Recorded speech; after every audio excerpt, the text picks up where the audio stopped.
उत्तरी त्रिपुरा के Dharmanagar sub division में स्थित मंगलखाली गांव में हुए हत्या के बाद पूरे इलाके में सनसनी फैल चुकी है। पुलिस ने तुरंत कार्यवाही करते हुए एक आरोपी को गिरफ्तार कर लिया है। स्थिति को काबू में रखने के लिए पूरे इलाके में अतिरिक्त पुलिस बल तैनात किए गए हैं। उत्तरी त्रिपुरा के धर्मनगर सब डिवीजन के मंगलखाली गांव में हुई सनसनीखेज हत्या के मामले में पुलिस ने एक संदिग्ध को गिरफ्तार कर लिया है। यह गिरफ्तारी शुक्रवार रात करीब 10:30 बजे हुई, जब पुलिस ने धर्मनगर पुलिस स्टेशन के अंतर्गत क्षेत्र में आने वाले रांगना इलाके में एक आरोपी को धर दबोचा। गिरफ्तार संदिग्ध की पहचान जहरुद्दीन के रूप में किया गया है। पुलिस अधिकारियों ने बताया कि वह मंगलखाली ग्राम पंचायत के वार्ड नंबर 2 का रहने वाला था। आरोपी को भारतीय न्याय संहिता 2023 की विभिन्न धाराओं के तहत हिरासत में लिया गया है।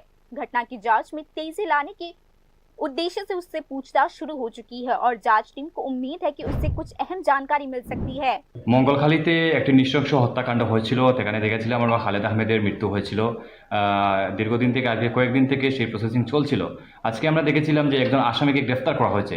তো মূলত কিভাবে গ্রেফতার করা হলো এই বিষয়টা আপনি একটু জানাবেন আমাদের। আমরা ঘটনার পর থেকেই তো আমাদের ইনভেস্টিগেশন চালু ছিল।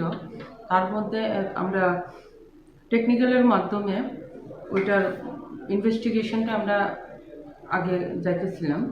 এর মধ্যে আজকে প্রায় 9:30-10টা নাগাদ আমরা একটা ইনফরমেশন পাইছি, সিক্রেট ইনফরমেশনে, যে রাগনা দিদিকে একজন ওই কেস সংক্রান্ত একটা আসামি দেখা গেছে।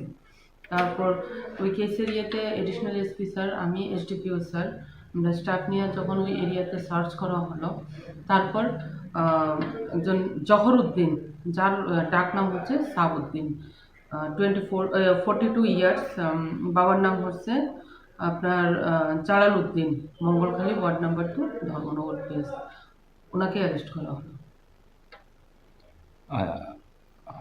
আচ্ছা, এই ঘটনার মূলে আমাদের ধর্মনগর পিএসে 2026-এর 17 নম্বর কেস, 21 তারিখ 21/3/26, আর সেকশন হলো 351+3, 126+2, 109+1, 118+2 and 3+5 of BNS 23। বাকিদের গ্রেফতার করার জন্য আপনাদের কিরকম পরিকল্পনা চলছে? আমাদের পরিকল্পনা চলছে যে বাকি 4 জন যাতে আমরা অতি সত্বর অ্যারেস্ট করতে পারি। इसी बीच इस घटना में शामिल 4 अन्य लोग अभी भी फरार है। पुलिस उन्हें पकड़ने के लिए अलग-अलग जगहों पर तलाशी अभियान जारी रखे हुए है। पुलिस ने भरोसा जताया है कि वे बाकी संदिग्धों को भी बहुत ही जल्द गिरफ्तार कर लेंगे। यह बात ध्यान देने लायक है कि इस हत्या, जिसमें अल्पसंख्यक समुदाय का एक युवक भी शामिल था, ईद के रात को हुआ था। घटना के बाद से ही मंगलखाली इलाके में तनाव का माहौल बना हुआ है। स्थिति को काबू में रखने के लिए इलाके में पुलिस की गश्त और निगरानी काफी बढ़ा दी गई है। ये रिपोर्ट न्यूज़ नाउ।